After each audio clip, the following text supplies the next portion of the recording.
one slide on operations, and then I'm going to walk you through a little bit of leadership type things with all of my time in command. I'm really going to focus on your air command training, not your air staff training, because I think that this opportunity for you here, whether you're one of our coalition partners or you're one of our civilian partners or joint, you ought to take away from your time at Air Command and Staff College, emphasize the command part.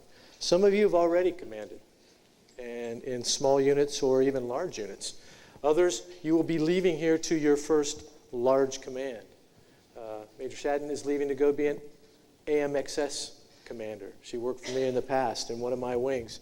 So I am going to focus on that in the midsection and talk a little bit about some of things like that. And then I'm going to talk about what's near and dear to my heart, which is really my attention-getting step. This is my attention getter. I'm going to close with family. And actually, my family's larger than this now. I had 3 grandsons last summer. So I have 7 daughters, 4 sons, 12 grandchildren, and we only have 3 married. And that means to you acquisition people that I'm in low-rate initial production. That's the attention getter. I will come back to that. So, yeah, a few whispers here and there. Holy shit.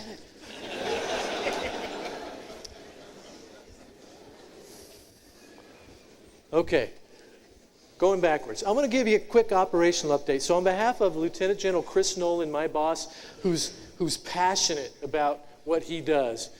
General Nolan was the 12th Air Force Commander when I was finishing up at 8th Air Force Command, and we have the privilege to work together in the A3, the hub of all activity. If you have worked in the 3, or you're going to go work in any place that has a 3 on it, that means a couple things. That means that you're going to be busy. That means your job is to implement policy. So if you're going to go to a job that has a 5 in it, and you're doing policy stuff, that's the smoke-a-lucky, I got an easy job, kick your feet up, think big thoughts. The 3, they're beavering away. I mean, they're implementing all of that policy, which was so easy to make up. Implementation and execution of policy in operations is where the rubber really meets the road. So whether you're an international or you are a part of our joint team, operations is what I'm going to focus on in this first section. The first thing you see is we're globally engaged, and you know that. Our strategic advantage as an Air Force and as a joint force is that we are just that. We are joint and coalition. We actually have allies and partners that want to be a part of our team. Look at our adversaries who are deterring right now. They don't really have that. Look at Russia. Look at China. Look at North Korea. They've isolated themselves. They don't have really legitimate partnerships. So that is one of our strategic advantages in our ability to work together as a team, to build the right capacity, to build the right capabilities so that we can bring regional stability.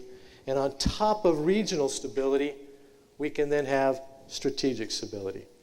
So how many of you Air Force officers think that our mission is to fly, fight, and win? Okay, 1, 2. That's good, because I don't believe it's our mission to fly, fight, and win. I think that's our motto. You know, the fight and win our nation's wars is the Army. Fly, fight, and win. That's a convenient motto, and I love the fact because it's easy to remember, right? But really, when you think about what we do as a military, with the military part of our instruments of power, is we want to bring stability.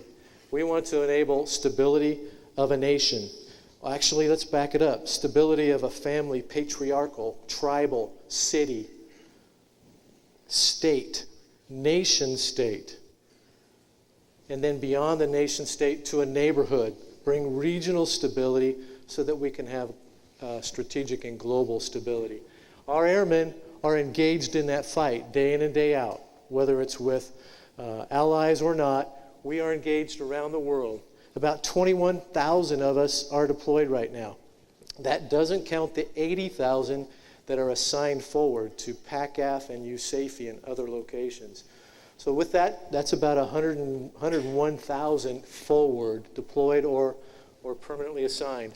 And that doesn't count the folks back home that are doing the mission day in and day out. There's about 27,000 of us that are sitting alert in nuclear silos that are expected to be able to generate nuclear forces within a certain period of time, that are doing cyber operations day in and day out, that are doing persistent attack and reconnaissance, the RPA mission, doing the remote split ops that we do from Creech, from Whiteman, from Ellsworth, and from the 14, or actually less than that, but the 14 different guard units that support the remotely piloted aircraft industry that we're doing right now. So we are engaged. We're engaged at home, doing the space, cyber, nuclear, RPA missions. We're engaged abroad, across the nations, around the world. So if you take a look at this, I wanted to explain the 4+1 construct. You may have heard it. It's a framework to understand where the chairman is taking us and how he is shaping the global campaign. So we're globally engaged, and we're moving to a globally focused campaign. Heretofore, we have focused our planning in COCOMs on a nation against an adversary. So we said, okay, EUCOM, you've got Russia. PACOM, you've got China. And the focus of those plans become that particular nation state in that neighborhood. The chairman wants those combatant commands to be coordinating authorities. He wants the global integration to take place. The secretary has agreed to this at the chairman level. So if you're going to go to the joint staff and work for General Dunford, your role in the near future, whether you're a 2, 3, 5, or whatever flavor or number you're going to be, you're taking on a new role as a global integrator. It's a kind of a different approach to global force management. And so he set up this framework. The 4+1 is Russia, China, Korea, Iran, and VEO. It's kind of supposed to be in priority order, but we all know that temporally VEO moves up and down based on what the activity is of the day. Right now, if you looked at just our resources, you would look at the VEO fight and say, based on what we're putting into the VEO fight, the people we have in the violent extremist organizations in Iraq and Syria, that's our main effort. And I wouldn't be able to argue that point against you, because your money is where your mouth is, or your mouth is where your money is. That is where we're putting a lot of our resources and our national treasure. So temporally, that VEO fight should cycle up and down. So back to the 4+1. The chairman set up this framework to allow planning from a global perspective, because we realize Russia, the problem it is, we're helping to assure our NATO allies and deter Russia, but it's bigger than a EUCOM problem. Russia is a problem for EUCOM, for STRATCOM, for NORTHCOM, for PACOM, for CENTCOM, for TRANSCOM, and for SOCOM. So it doesn't matter whether you're looking at Kaliningrad fight, or you're looking at something in Crimea, or Ukraine, or their activity in the stands, just north of the CENTCOM AOR, or if you're looking at the long-range aviation and activity in the Pacific AOR, or the threat against the homeland with their fighters and bombers, with some capabilities they have, which are pretty incredible now as they've continued to modernize their strategic forces. Doesn't matter how you slice it, it's a global problem, and the chairman is trying to set up a global campaign to address it. Same for PACAF, PACOM, same for the countries there, the People's Republic of China and the Democratic People's Republic of Korea, North Korea. So you take a look at the Russia piece, the resurgence there, which is a concern, Chinese expansionism, it's exploiting the gray space, if you will, being very patient about building up the features, not the islands, but the features. We're not even calling them islands. They've been pretty quiet since the Hague ruling, but they still continue to move forward, moving capabilities to those islands in the East and South China Sea. They've been pretty provocative, China has, with flying of certain types of aircraft. They've never flown before through certain parts of Japan. They circumnavigated Taiwan to the east and then entered the Taiwan Straits from the southeast. They've never done that before. So in a way, while being quiet, they're being pretty provocative with some of their claims in the East and the South China Sea, just to see what we will do. I know what the last administration did, and what the last administration did is not what this administration is doing. The new administration is taking a new look at the priorities and how to establish where we put the level of effort. And that's why the chairman has taken this global campaign plan, a global focus, looking at these global problem sets so that he can manage and lift and shift resources more agilely than we do today. So if you take a look, Iran, most of you know that Iran and Korea kind of vie for the number 3 spot in our highlight of priorities. But they have capabilities, and they continue to be a malign influence throughout the region.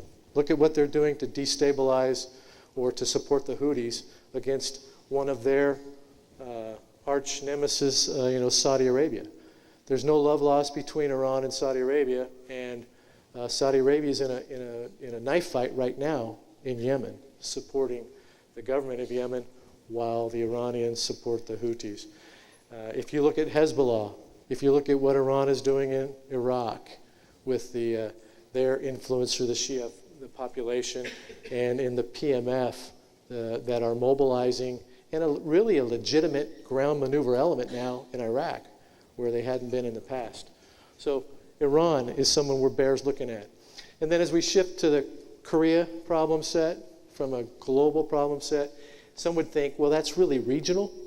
But the fact that over the past 11 years, there have been a number of tests of fission and fusion weapons, and they have increased in magnitude from a small single digits to now double digit size of capability.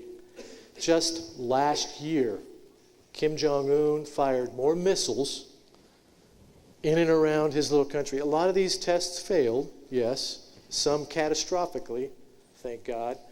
But the fact that he tested more last year than his father did in his entire tenure in leadership of that little place north of Seoul.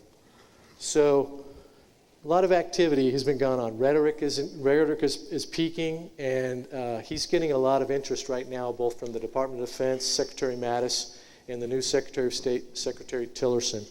I would think that 4-6 months, I'm not a prophet, but we may see some activity. You might leave this place, and you might be in command, and you might be engaged in some kind of a conflict with that country as they have gone down this path to increasing the rhetoric, increasing the nuclear testing, increasing the missile activity, threatening this government. And I don't know if this administration is going to put up with it. So we hope that the diplomatic piece works, the economic, but if it doesn't, I need you guys be ready to go. When you leave here, I need you to get into your units and get ready. You never know when your last training day will be, and it could be in a fight on the peninsula, hopefully short-lived. Take a look at the bottom right of this slide. The bottom right kind of shows you what some of the enablers have done. We've moved almost 900,000 passengers last year, delivered almost 700 million pounds of cargo, transferred 1.2 billion pounds of fuel, tracked space objects. That says tracked like it happened in the past. No, our space operators, they track those every day. They catalog, and they're watching all kinds of stuff in multiple different types of orbits, low Earth orbit, highly elliptical orbit, and a geosynchronous type orbits, and everything in between. They're doing a neighborhood watch, if you will. Space is becoming more contested and more congested. And if you listen to how General Raymond talks about space, how General Hyten at Stratcom talks about space, they're talking about it more like a warfighter, and they should be, because it is a contested environment, and we have concerns. So they're doing that day in and day out, 24 hours a day. Cyber as well. Many of you that are involved in the cyber area, the cyber protection teams, the cyber mission teams, or national mission teams, we're on a path to build out fully operational capable teams by about September of calendar year 18. That's ahead of when Admiral Rogers needs them in place. But I would think that as those teams come up to speed and we fully man them, that we're just beginning to scratch at some of the tactics, techniques, and procedures that those cyber operators are going to employ. And as we release accesses and as they develop the tools to go into this cyberspace domain, I'm excited to know that we've got some pretty smart people going to employ tools and capabilities in that space to both defend and go offensive. And then finally, the remotely piloted aircraft industry, the capabilities that platform brings in the Reaper, in the 170 and other platforms, unbelievable how much they are doing, both to be the unblinking eye, to be the C2 piece, to be able to command and control, to enable other forces, to take out high-value targets when and where necessary. They are the unsung heroes on the battlefield today, and they're involved in a lot of activity. And they produce, the intel community produces about 6,000 products per day. And that's not just, ISR is not just RPA, it's the Rivet Joint, Combat Scent, and other platforms that perform those important missions. And then finally, trans-regional terrorism. It takes its place in many forms. In the Southcom AOR, it looks like narcotics trafficking and money laundering and those type things that support the terrorist fight in the Middle East and other places. So you, airmen, soldiers, sailors, Marines, our coalition partners, our civilians, and our other folks that support us are globally engaged. I don't expect that to change anytime soon. Peace, I am not a prophet, but I don't believe peace is going to break out in the near future. We're going to be engaged for a good deal of time. This is a generational fight, and your generation will continue to carry that fight. So let's switch gears and talk a little bit about leadership. You are in a leadership phase, a leadership part, and having had the privilege to command, I would say that those of you that will get a chance to command, take advantage of that.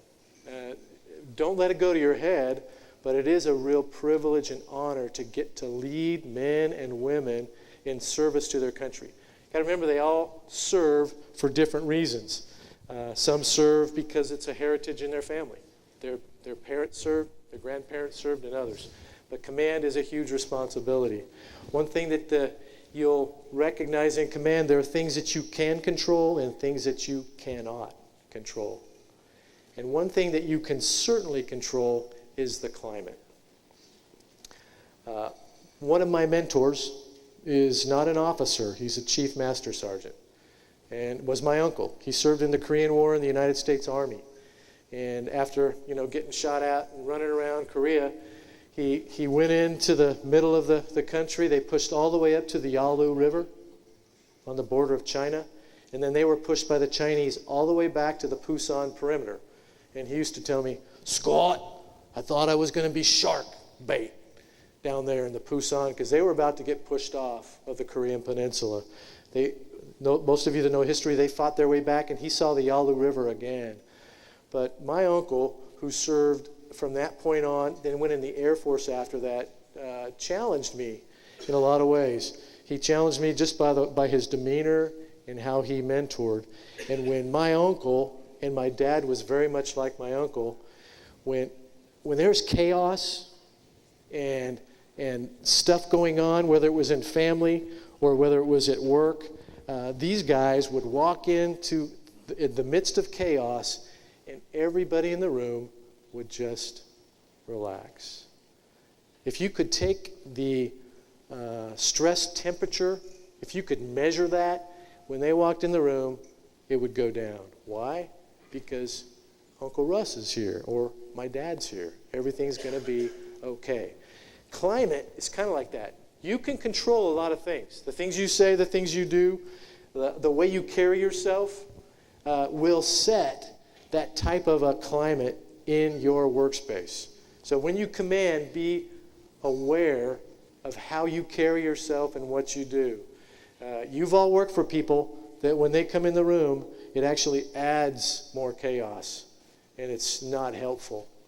We need commanders. We need you to be the kind of commanders that when you walk in the room, everything's going to be okay.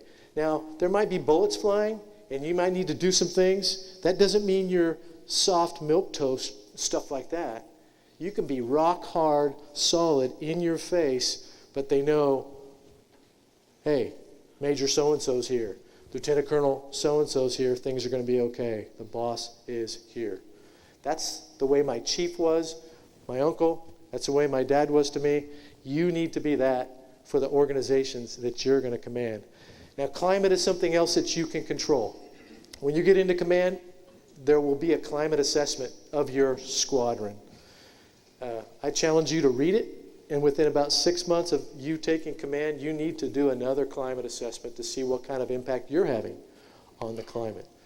The kind of things you say, the things that you laugh at, what you think is funny, someone else may not think is funny. It might be off color. And you have to be very careful about the things that you allow, because as a commander, if you tolerate it, that means that you're accepting that. Don't tolerate anything less than the best standard. Don't tolerate anything less than the values we hold dear as a country and as a nation and as a service. So that climate is something that you can control. And finally, the third thing on there, the other C, culture, that's something that you'll inherit. You're going to inherit an organization from someone in command, and it's going to have a distinct culture. Some cultures are different than others. Each of our tribes have different cultures. There's a bomber-fighter culture difference. I'm a bomber guy. Do we have any fighter guys in here? Anybody that got to go to school? One of you? Two? Okay, so that's not very many, because we're really tapped when it comes to the 11F career field. But I always say, culturally, fighter pilots make movies, bomber pilots make history. Okay, not even the fighter pilots laughed at that. That's just to show you there's cultural differences. You're going to go into a unit, whether it's an infantry unit or it's a combat service support. Here's my Marine command and staff coming out of me right now. Agile combat support. You're going to go into a unit and it's going to have a culture. I want you to embrace that culture, understand what it is, and then you can shape it. If it's not what you think it needs to be, I'd talk to your senior enlisted leader, whoever that person is, whether they're an E7, an E8, or if you're fortunate enough to have a sergeant major or a chief master sergeant or a master, chief petty officer, master chief. If you're fortunate enough to have one of those, then work with them as you assess the culture and as then you can shape it.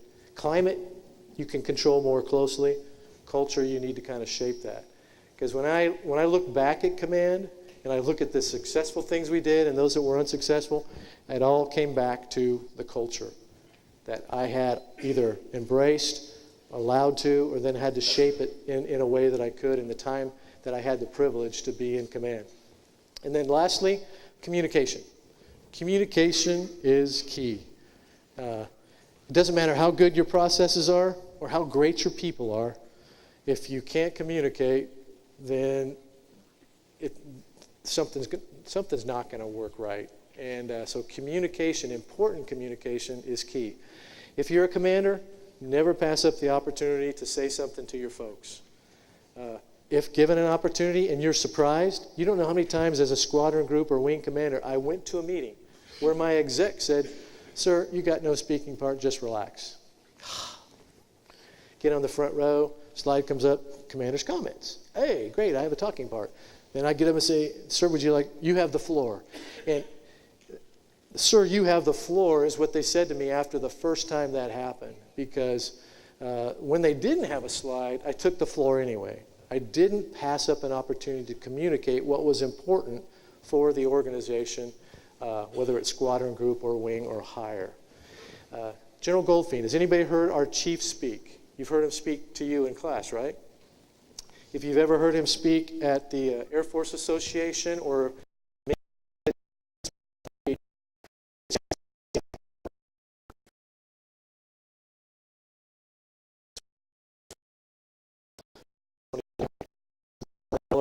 Commandant Marine Corps, Admiral Richardson, Chief of Naval Operations, General Milley, Chief of Staff of the Army, and General Goldfein, our chief, are testifying today on the Hill. And we get a chance to prep the chief for that. And he'll say in those meetings that, hey, do we want to go back to the well on this message? And when we come out of it, what he has said and his staff has said in prepping him is that, sir, your consistent messaging on your focus areas and other things are important. And he knows that. He'll come back and say, yep, got it. I'll continue to message those things. He knows that communication and staying on message is extremely important. Yours in command will be also. So I'm going to just go to a couple vignettes and talk real quick about a couple scenarios, and then maybe if you want to address those in a Q&A, we can. So in squadron command, I entered command and had about 400 people in command. I had a maintenance under me as an operator.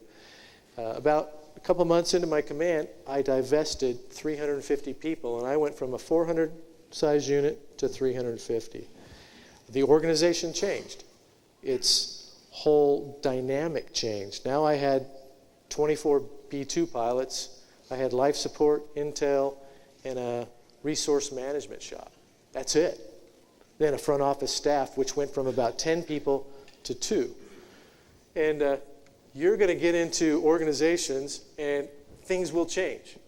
I've been in the A3 now for 2 years, and we have reorganized. We're about to reorganize our third time. Organizations will change in command, and you'll have an opportunity to adapt or shape to that. In group command, I had an opportunity to go downrange in command in combat. I hadn't even taken command of the unit at Diego Garcia, and I was talking to someone on the flight line, and I heard a almost exactly like that. And we all looked because there were no lights. And as we looked at what that sound was, it was the sound of an airplane about to land, gear up, at Diego Garcia. And it was a B-1. In fact, it was one of my B-1s that landed, gear up, at Diego Garcia. Right on center line, baby. You could see him try to light the burners as soon as he realized he didn't have the gear down. But thank God he just pulled the throttles back, flew the nose smoothly to the runway. And that airplane, believe it or not, is flying today. But commander hadn't even taken command yet. My first airplane to get there lands gear up. And that is not a good place to be. You're going to deal with mishaps, adversity. How do you feed the beast? Learning what that looks like to your group and wing commanders that you're going to work for. For me, I was feeding the beast of a DCFAC and General North, who was the CFAC at the time. I had 3 beasts. I was ADCON to PACAF. I was OPCON to CENTCOM. And then I had a HOMECON that I had to keep in the loop as this happened. So even not in command, the commander was flying a combat mission in Afghanistan. I kind of had to take the bull by the horns and jump in and get my feet wet really fast in command. You will face adversity. It's not a matter of if, it's a matter of when. In wing command, second day of wing command at Ellsworth Air Force Base, I got a phone call that said that there was a fire north of the base. I went out in my white top, drove out there to investigate. And it was not just a fire north of the base. The winds were blowing about 35 knots. It does that in the plains. But my airmen had set the fire. So my CE, my EOD troops were doing some training with explosive ribbon tape. They didn't have any procedures for the risk management. Like, as soon as I looked at the winds, I go, what were you guys doing? Why would you do this training with this wind? And then when I saw the ROTC cadets, the 2 or 3 females that they were showing what they were doing, I realized why they had done what they'd done. We'll leave that there, but my actions immediately, some would be to rally forces. I told my firefighters who were on the base side, because it pushed off base, and we ended up burning 1,500 acres of ranch land where they were grazing cattle, and somebody had horses and pole barns. So I told my firefighters, push off the installation, help these ranchers put the fire out like we should be as good brothers. And then I took my little white top and I drove out there and I engaged with and started to help the ranchers fight the fire. And they were black from head to toe. It was their land, their pole bars burning and whatnot. And then I immediately said, okay, as they got in my face, they were not happy. And I was everything that represented that base which started the fire and caused them to lose this capability. Most of you that live in the plains know that fires happen. And it actually bounces back pretty quick. So I got on the phone, I called Civil Air Patrol, I said, get up here, launch a bird, take pictures so I have data. And then I told those ranchers, I said, hey, I need a few days, but then we're going to have a town hall meeting at the school in town, and I'm going to have legal, and I'm going to have my contracting officers there, and we're going to set up how to reimburse you for your losses in the near term for hay and for other things, and put together the plan of action to replace your barns, replace your fences, and whatnot. So you're going to have things happen that you would never think would happen. And that was in my second day of command, in my first wing command. 2 weeks later, I had a murder-suicide. Murder-suicide from a couple, married, that were having problems at a previous base. They had been seen by mental health. There was gunplay in their relationship. But all of that mental health stuff did not transfer to the new base. So you in command need to realize that if you've got issues with that, I had no idea. Nobody in the squadrons had any idea there was a history. Unexpected, yes. I used to say you can't make this stuff up in command. You're going to say the same thing, those of you that have had command and those of you that will command. And then finally, combat. Leading in combat as a squadron commander, I flew a 38-hour combat mission, night one of Iraqi freedom, 5 refuelings back and forth. That was interesting to lead an organization in combat, and as a squadron commander to lead from the front, actually fly into combat with the men and women that you fight with. In group command, same thing, flying in Afghanistan and Iraq with B-1s. I actually moved the B-1s to Al Udeid from Diego Garcia. But as a wing commander at Whiteman with B-2s, it was all about relationships. And I had just worked for Admiral Mullen, who was the chairman of the Joint Chiefs of Staff. And because of the timing, the administration wanted to give the president as much time as he could to make a decision on whether to strike in Libya or not. He wanted to use B-2s, but didn't realize that if you want to use B-2s, you've got to launch them 14 hours before you actually need them. So a lot of turmoil, but it was relationships between the Joint Staff and the wing commander that got us permission to launch on verbal orders of the chairman before I finally got an execution order about an hour before they actually delivered weapons. You can't make this stuff up. And then finally, numbered Air Force Command. You guys will have an opportunity in command, I think, to have multiple hats, and good on you for it. You'll have a hat for your unit. You may have a hat for your coalition. You may have a hat that you're doing something in your joint partner. And that's pretty normal. It's pretty normal in the joint fight. And as we focus on developing joint leaders, get comfortable with wearing multiple hats. All of you in here that have kids wear multiple hats, right? You're an officer, you're a spouse, and you're a parent. You're a son or a daughter. You're an aunt or an uncle. You already know kind of how to do this, different roles that you have based on what role you're in. It is no different. I had 4 hats for STRATCOM. JFAC, Task Force Commander 204 for bombers and recce. I had 8th Air Force, which was organize, train, and equip all the bombers. And then I had the Joint Functional Component Command for Global Strike. And I was in and out of those hats. Sometimes they merged, sometimes they didn't. You will wear multiple hats in command. Next slide. That's me. This gang has grown. It's now up to 28 or 29. So with kids and family, people talk about work-life balance. I don't call it work-life balance because I don't see balance with the work hours that you work and then the hours that you need to sleep and then the time that you have at home. It's never going to be an equilibrium. Just jot your schedule out someday. It's actually more in equilibrium here at AU, where we've given you a chance to decompress, hopefully, to reconnect with family and friends, to have time to think. But when we get you back in the operational force, we're going to push the throttles up, folks. And your days, the more senior you get, do not get shorter. So I don't call it work-life balance. I call it work-life integration. And my dear bride, who's sitting to my right, we've been married for 35 years this summer.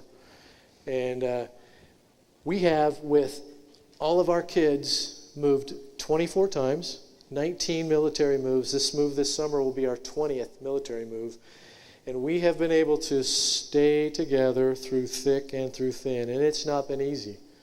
I am not the easiest guy to live with. And my kids can tell you that. They've benefited, I think, from stability of having mom there all the time. But this, to me, is important. What's important to you? What are you trying to integrate with your work? What is your life? Is it a hobby?